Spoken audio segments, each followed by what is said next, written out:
suando demais, trocando palavras, falando besteira. Isto acontece quando estou na frente daquela mulher.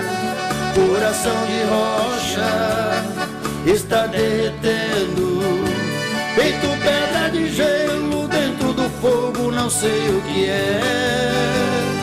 Tento retirar da minha cabeça a imagem dela, mas não consigo me alucinar. Ela me provou toda a tranquilidade. Quando ela chega eu não consigo negar a ansiedade.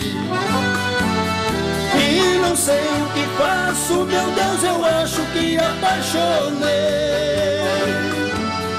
aquela linda morena, minha vizinha, em quem pensei a noite inteirinha. Se foi um sonho eu não acordei. E não sei o que faço, meu Deus, eu acho que apaixonei aquela linda morena, minha vizinha, em quem pensei a noite inteirinha. Se foi um sonho eu não acordei. Alô, um abraço pro Majestade que tá aí. Alô, um abraço pro João Cláudio. Segura, um abraço pro Adailson também. Valdir.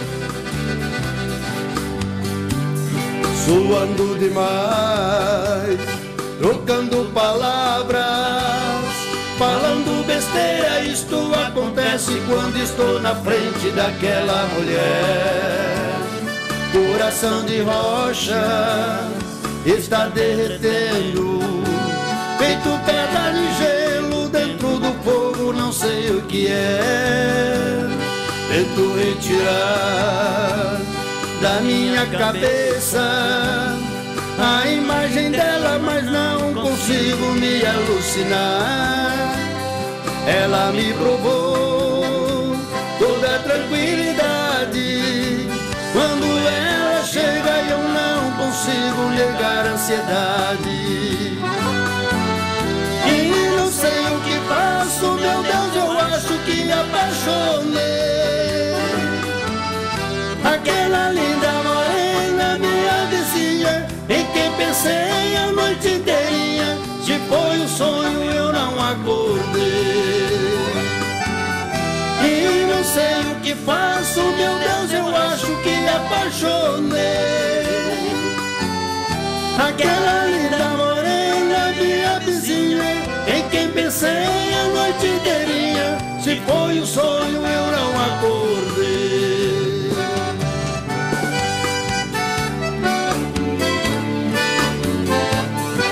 Aô, regado. Ei, Chão Goiano, cadê as palmas? Jorge Silva.